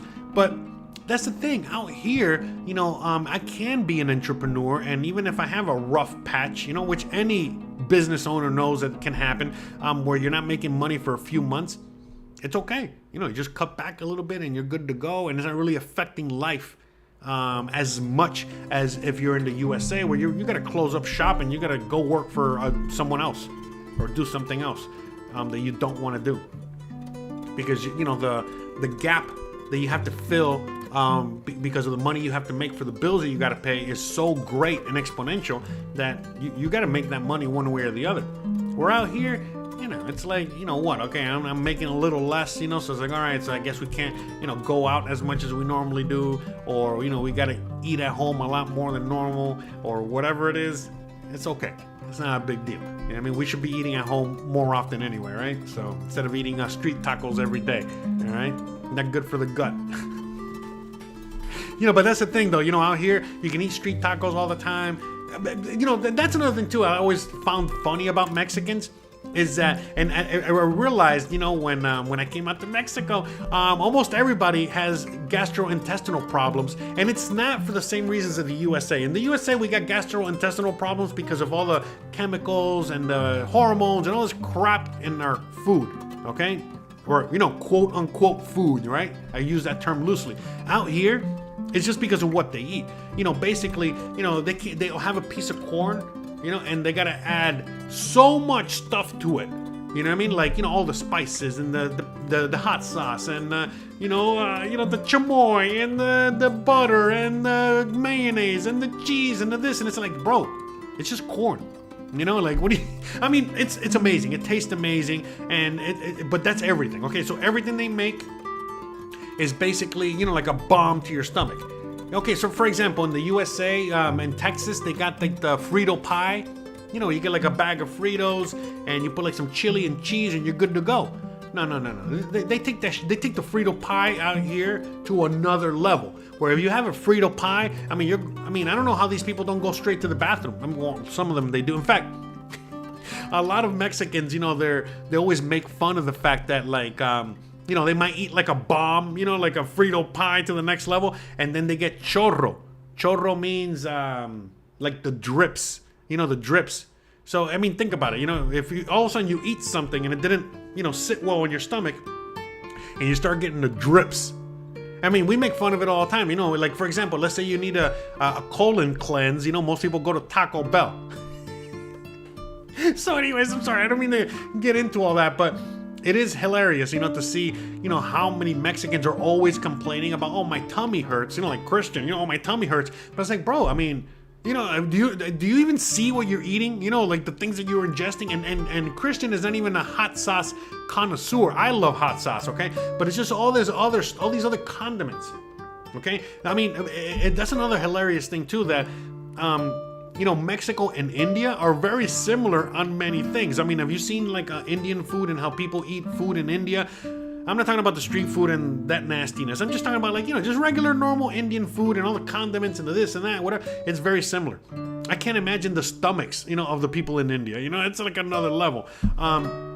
Because of all the spices and all of this and all that and whatever. And out here in this part of Mexico where I'm at, it's actually kind of mild. But when you go to other parts of Mexico and you're eating mole and you're eating all these other very complicated things, oh my God. You know what I mean? Like, it's like, you're dropping, nuclear bombs in your stomach every other day, and then you're dropping nuclear bombs in the toilet too later on in the day. So, and chorro, yeah, that's right. That's right. Don't accidentally order chorro when you mean churro. But that's another thing too I love about Mexicans. So I'm always busting balls, laughing, having fun, all that stuff. That's why I don't like when people get too serious and they start getting offended by what I have to say. That's why I have a freaking horse, okay? Just to emphasize the fact that you cannot take life too seriously. If you want to do that, it's okay. You can do whatever you want, but not here. Go elsewhere. I don't care. I'm not gonna be playing no little mini violin. I don't give a crap. But that's one thing I love about Mexico, man. The Mexican people, man, they're constantly busting balls. They're constantly making fun of each other. They're constantly, just laughing. And so, for example, Action VJ, is you might go and ask for you might ask for some churro, and instead of a churro. And man, listen, man, they're gonna be laughing to their, they might have a heart attack by how hard they laugh. But the point is like a lot of Americans or Canadians, they get it, they misinterpret that, and they think that the Mexicans are making fun of them. They're picking on them for being a gringo. No. That's not how. No. All Mexicans pick on everybody. All right, it's fair game. They don't give a crap who you are. Okay. The only ones that they respect are the elders, okay? So they respect the elders. So you're not going to see like a young guy, busting the balls of an old guy, you know what I mean? Because it's not like a culturally accepted thing too much. But even though it still happens, all right? But at the end of the day, everyone's out here busting balls. So if a Mexican, okay, is busting your balls, if a Mexican's laughing at you, laughing with you, if they tell you, hey, don't try that hot sauce, if a Mexican tells you, hey, yeah, that hot sauce over there is not spicy, you already know it's spicy, and it's because they want you to try the sauce. They want you to get, it's so hot, and then they're laughing. We're all laughing. We're having fun, okay? We're enjoying each other, okay? You can do the same to them, and so on and so forth, all right? In fact, I think a lot of times they do it as a test, meaning to see if you can take a joke or not. If you get offended or you get upset with the Mexican for giving you the spicy salsa, listen, they already know you're not a cool gringo, you're not a cool one. They're gonna just tell you to go F off, all right? But if you're there and you're laughing or you're eating all the hot spicy sauce, whatever, listen, they're gonna immediately, they're like, oh, this is a cool guy. Oh, we like this guy. They're like, hey, you want a beer? You want this? You want that? So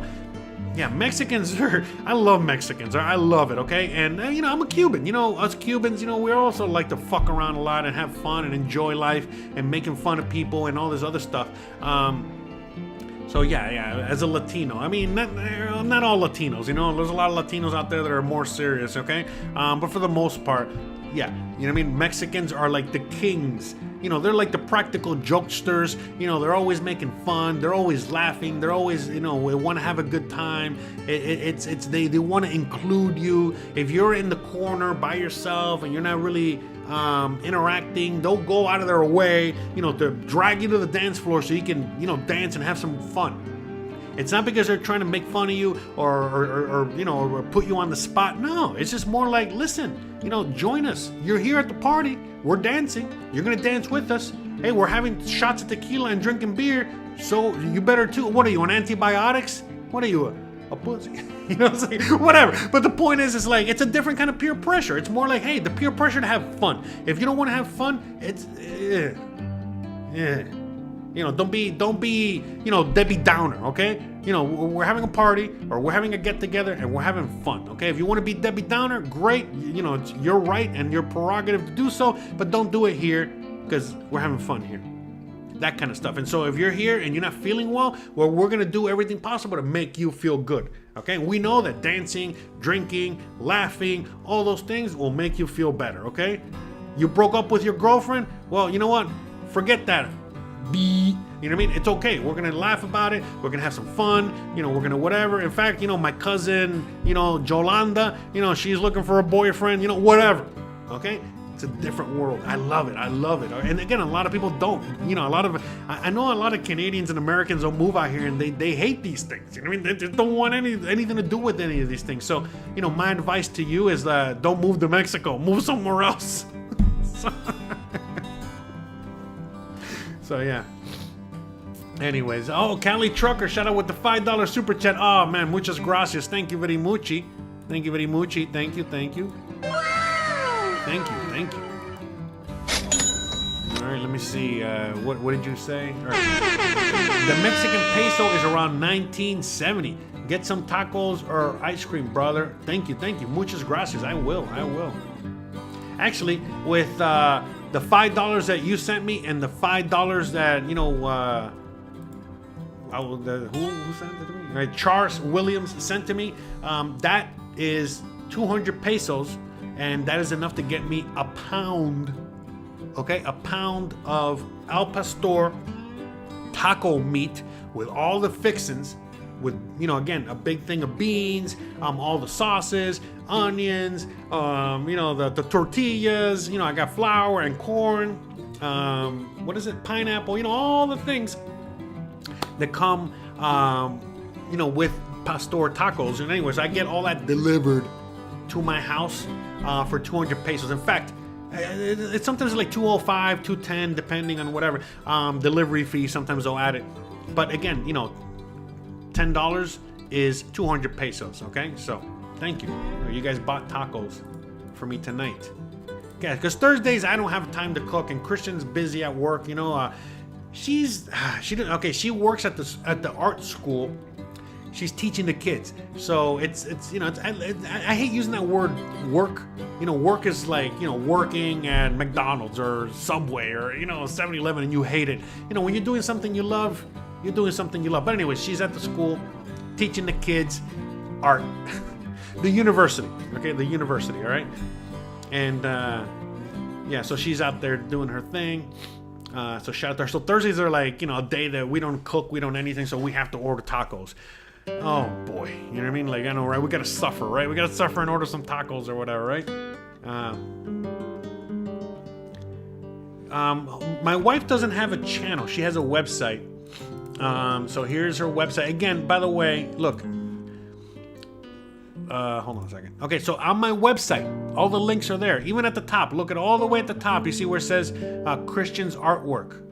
You see all the way, like at the top, Christian's artwork. Okay, there's a website, and that website will take you to her website. Okay, you see all her stuff there. So I'm gonna put that link in the. So she's actually been making T-shirts. And doing really well selling those T-shirts recently, and we're going to be doing a lot more of that. I'm going to help her with that, going forward, especially now since we got Christmas and the holidays coming up. So I'm going to be selling shirts on the channel, her shirts. Okay, so I'm helping her. Obviously, we help each other out, right? So yeah, she's going to be selling some T-shirts, in case you want to buy the one for yourself, buy one for a gift, a unique gift, something that's, obviously different. You're not going to be finding it at the local Kmart. By the way, do they even have Kmarts anymore? Anyway, shout out to Rodney Ed with a $5 super chat. All right, everybody making it rain. Let's go. Thank you very much. Now I can afford the ice cream. Now I can afford the tacos and the ice cream. So thank you, Rodney. And I can leave a tip. That's right. So, let me see. Oh, thank you for all the kind words. I really appreciate you guys. All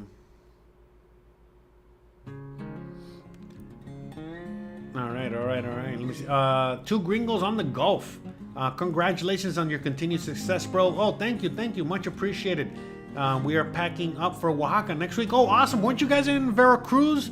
Oh, that's awesome. That makes me happy. That makes me really happy that, some of you guys out there are, have the ability and are doing it, which is you're not just settling in one spot, but you're living in different spots and all over the place. So I know you guys...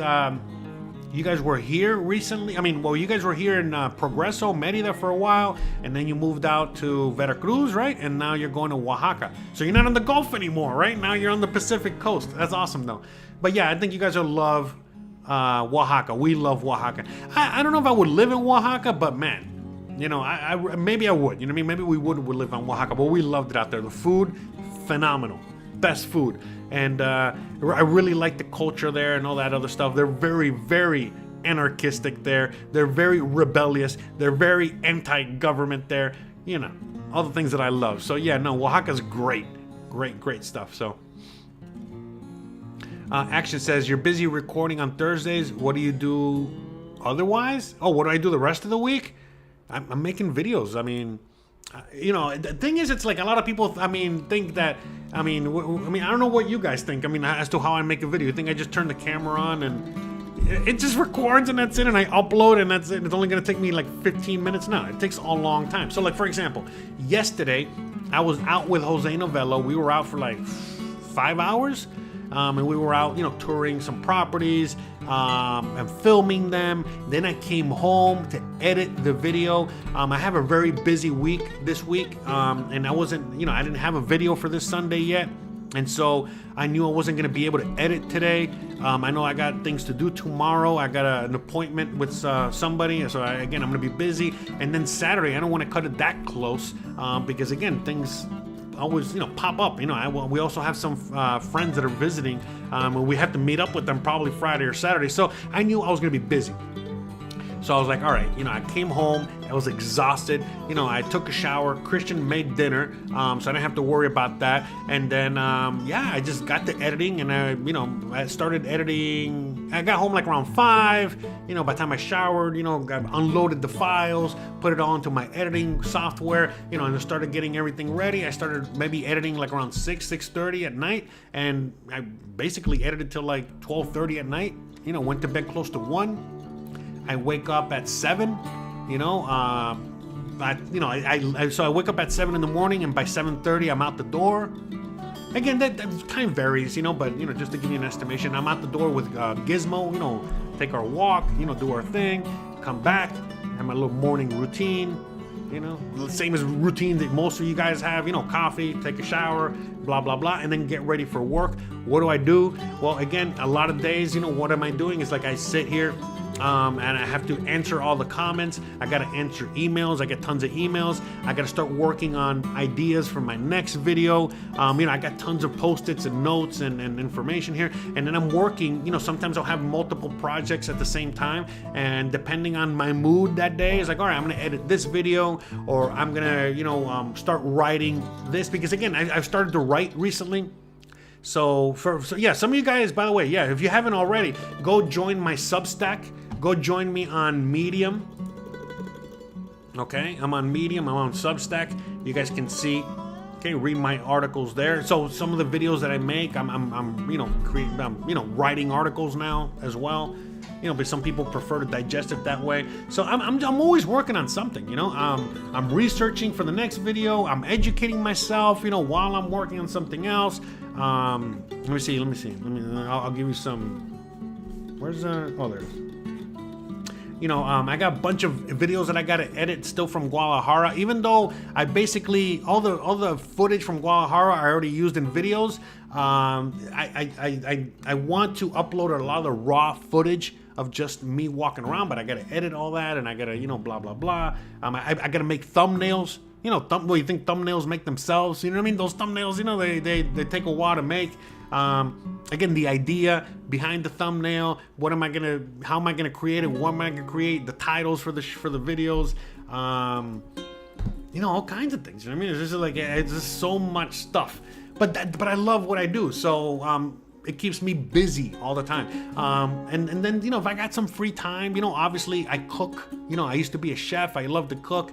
Obviously my wife cooks. That helps a lot. Like yesterday was great. So when I came home and dinner was basically done, so I don't have to worry about that. And meaning we're not gonna order tacos. I get to have a nice home cooked meal. But on some days, I'll cook. And so like today I did laundry. So I got laundry hanging out there. I know you can't see because it's bright right now out the window, but if it wasn't so bright, you could literally see my underwear hanging back there.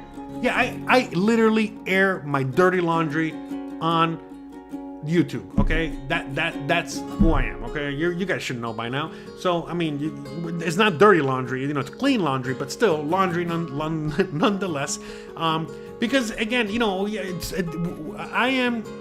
I come from a different mindset. I'm not like, I'm not too big, or too macho, to cook or clean or laundry or whatever. It all depends. Sometimes Christian does the laundry, sometimes she cooks, sometimes she whatever. So we're always like balancing. She always, sometimes she has multiple projects. So when she has more projects than me, meaning, she might have a commission painting, she might have to do a mural, she got school, doing the shirts, and, again, she has her own life and her own thing. So if she's too busy, well, I pick up a little bit more slack. If I'm the one that's more busy and she doesn't have that much going on, then she picks up more slack, she cooks more, cleans more, whatever. But yeah, we're like, we tag team, we figure it out. So, but yeah, I mean, my life is always full. And so a lot of times, I'm always out and about. I mean, think about it. When I got to go out and film a video, the walks and talks, I don't do it behind a green screen, So I gotta go out there, first of all, I gotta plan into what I'm gonna say, what I'm gonna this, assuming I'm gonna, talk while I do the video, or sometimes I just gotta go out there and record, and then I gotta come back to the studio and then record something here. I might have to write an article or write like a script for some things I can just, again, you see, I've gone an hour and 35 minutes of just without non-stop. So even if I do that, it's okay for a live stream for me to be going non-stop, okay? But if I'm doing an edited video, well, I gotta edit it. I can't, it's just gonna be gibberish, which I know some of you guys enjoy and like, it is what it is, but I'm also trying to grow the channel, and it's like a lot of things. So I gotta make better videos. I gotta make the content a little bit more, precise, more whatever. I'm thinking of new things and new ways to, again, constantly provide useful information to you guys. I also gotta keep doing it. Doing things to make sure that I don't get bored with what I do, and I'm enjoying what I do. Again, this is why I'm doing things like, my other channel, Jose Unleashed. I got other projects, again, as you guys can, again, I used to have a cooking show, I had another YouTube channel, and so on and so forth. So just always keeping busy, you know what I mean? And at the same time, it's like I'm a little bit of a workaholic, and, me coming from a kitchen cooking background, I mean, forget about it. I have a very, very, extensive work ethic, which a lot of times it's really good because, like, I'm always trying to stay ahead. So that way, let's say again, like my friends that are visiting, they say, hey, you want to go to the beach tomorrow? Let's go to the beach. So I was stressing out this week because of the video, that I was doing with Jose. So that's why I edited, I spent all night working on that and edited the whole thing. So that way, in case I do have to go to the beach on Saturday, I can go to the beach instead of, being lazy last night. And then I'm still stressing that I have to edit that video. And then if my friends do invite me to the beach, well, now I can't go to the beach because I have to have a video. It's funny, Christian says, well, what happens if you don't upload a video on Sunday? And I'm like, well, nothing happens except that, I'm disappointed in myself. So it's like, I'm just competing against myself. I'm not competing with other YouTubers or anyone else out there. No, it's just me against me. All right. And that's it. And so that's it. It's just, I have certain things that I want to do, certain standards that I want to, make sure I kind of adhere to. And I have a lot of goals. I'm not going to be mentioning everything here, but there's a lot of things that I want to do in my life. And this is just part of it. This is part of the path, the journey. And, I got to give it my all. If I want to get to where I want to get to, I got to do it. Again, it's not about money. It's that I want to do certain things in my life. And, we're getting there. And so far, so good. I'm not complaining. I had an amazing, so far it's been an amazing ride. But I'm glad you asked that because, I got the answer for you. So there you go. All right. So hopefully that, sorry about that. Bruh. Anyways, shout out to Ranger Bob. Sorry, Ranger Bob. I went off on my tangent there, and I did not see the $5 super chat. I did not acknowledge you. I apologize. Anyway, shout out to you, Ranger Bob. Thank you very much. Much appreciated. So again, shout out to Ranger Bob. Shout out to Rodney, Ed. Shout out to Callie Trucker. Shout out to Char Williams. Shout out to all of you guys. Man, you guys bought me tacos for the next 2 nights. All right. I'm gonna have to do any cooking tomorrow either. So, all right. Much appreciated. Ranger Bob says, is it seasonal at your beach or is it year-round tourism? It's, okay, so, as a Floridian, I'm going to answer this as a Floridian and someone that's always lived in hot weather. It's always beach weather, okay? The reality is that as a local, someone that lives out here, whether it's the Yucatan or Florida, we like to go to the beach during the summer. Late spring, summer, early fall is already cutting it too close. Okay, so we go during the hottest point in the year. That's when the locals go to the beach. So if you come to Merida in July, okay, when all the kids are out of school, the whole thing, and you're gonna see the city is mostly empty, but when you go to the beach is packed all the time. Now, you're not gonna see many tourists, because most tourists that come to a very hot weather climate, well, they have cold weather where they're from, okay? So they come during the winter because they don't want to deal with the snow, the cold, that weather. So then they come out here during the winter, okay? And for them, think about it. If you're coming from negative 40-degree weather, it's always hot out here, So you obviously want to come through the mildest point, which is winter. But for a local, and me especially, for example, I'm not going to go in that water in December. What are you, crazy? In fact, I remember when I used to live like in Seattle and all those places, and I used to go visit Miami for Christmas. Obviously, I would go to the beach, and it would just be me and the tourist, and my family would be like, "Oh, Jose, what are you, crazy? How can you go in the water? You're gonna get hypothermia. You're gonna get you're gonna get sick." And it's like, what do you mean? It's like 1,000 degrees outside. You know what I mean? But coming from Seattle, it was hot. You know what I mean? But when you're living there, throughout the whole year, by the time winter comes, it's mild. So again, to answer your question, the locals go to the beach during the summer and during the hottest points in the year, so spring, summer, whatever. And then the tourists, well, we call them snowbirds for a reason. Whether it's here or Florida, they all come down during the winter. And so the best time of the year for anyone that lives off tourism is during tourist season. And when is tourist season?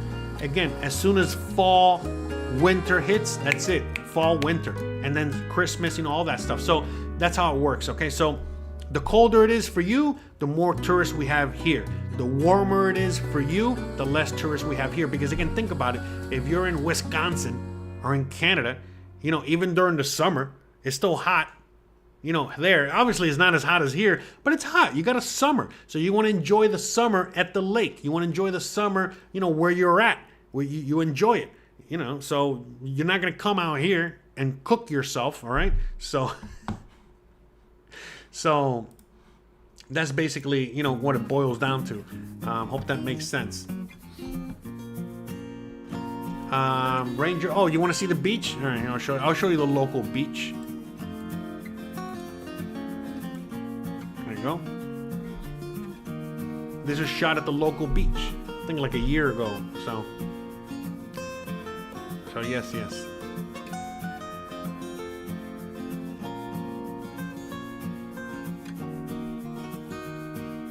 Action VJ says, it's good to hear about your process. Sounds like a lot, but rewarding. Yeah, so that's another thing too. This is why I'm only competing with myself.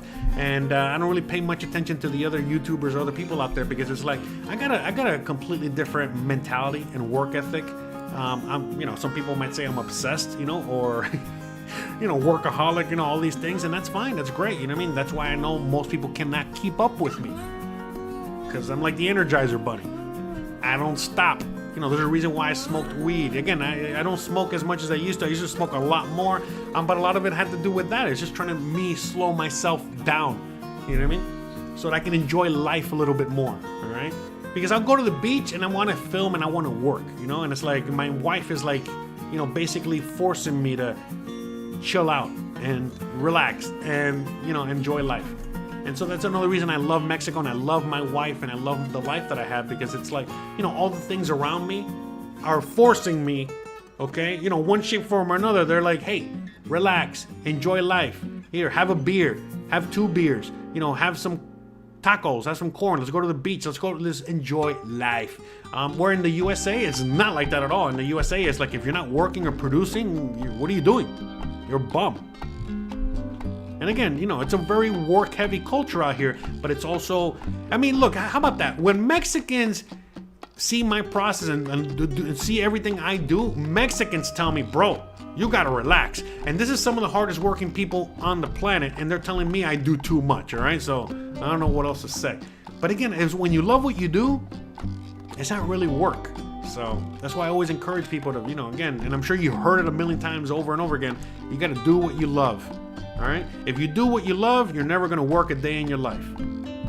And the last thing I'm gonna say, because I already saw it, wow, it's an hour and 45 minutes anyways, but this is the last thing I'm gonna leave you guys with here. This is something I heard a long time ago by some guy on the internet called Gary V. Big fan. If you don't know who he is, look him up. Anyways, long story short, he said this, he's always said this, but I remember the first time I heard it like 8 years ago, 10 years ago. And he basically said, why suffer doing something you hate every single day, okay? When you can basically suffer doing something you love. And what does it mean by suffer? So again, if you're working a job that you hate, and you're suffering because you're not making enough money, you don't have all the luxuries and fancy life that you might want, and you're doing something you hate, well, you're just completely suffering the whole time. But if you do something you love, but you're not making money off of that, well, at least everything you do that revolves around your career choice, you love. So yeah, you might not love the fact that, it might suck that you gotta eat, SpaghettiOs, as opposed to, going to a fancy Italian restaurant. But that the suffering is minimal because it's like, well, I'm suffering eating a can of Chef Boyardee here, but man, I get to live the life I want. I'm doing what I love for a living. So, it kind of balances out. Because again, the worst thing is the fact that you're just suffering 24 hours a day, like most people are these days. You're just suffering the whole time. Everything sucks, all right? The food sucks, your job sucks, your partner sucks, everything sucks, all right? And not in a good way, all right? Because, I got things that suck around me, but, I mean, again, you should let Lambo, show you how much he sucks, all right? I'm sure a lot of you guys will appreciate it. I know a lot of you dirty old men out there would love for Lambo to, show you how to suck, or show you how he can suck. All right, or whatever, man. See, look, that's my old kitchen, mentality going in there, trying to make some dirty jokes there. So anyway, all right, let me wrap this bad boy up. Anyways, thank you so much for all the love, and support you guys have said, throughout the show. Thank you for all the donations today, much appreciated. Finishing the month strong. And shout out to all of you guys, and thank you so much. I love you guys. I appreciate you guys. And please, guys, please, all right, if you want to continue, where did I put it? Okay, sorry. If you want to continue the show, if you want to continue the party today, again, please join me on Jose Unleashed. I'm gonna go live in 30 minutes, literally. Wow. Okay, I went long today. So I'm going live over there in 30 minutes. I'm gonna put the link in the chat so you guys can go click on there and go subscribe and go join me over there, and I'll be there in 30 minutes, and we're gonna be talking about how you can prepare for the upcoming US elections. The top 50 things you need to know to survive. Because, well, you already know, it's not gonna be pretty.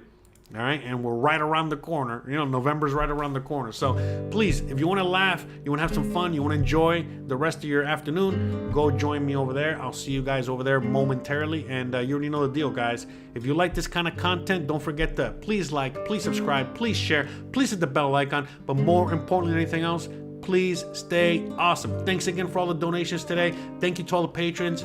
Thank you to all the members. Thank you to every one of you guys that contributes to the show in one shape, form, or another. And just thank you to everyone. Even if you're just watching, even if you leave a thumbs down, even if you're sharing this with your enemy or whatever it is, it doesn't matter. I love you guys. I appreciate you guys. Thank you so much. And I'll see you guys on the other channel in 30 minutes. And if not, I'll see you here on Sunday. Again, I'm dropping a real estate video. I know you guys love those videos. So see you guys here on Sunday. See you guys here next Thursday. See you guys on Tuesday. I'm trying to drop videos on Tuesdays, Thursdays, and Sunday. All right, Tuesday, Thursday, Sunday. All right, love you guys. Appreciate it. And I'll see you guys on the next one. Bye, guys.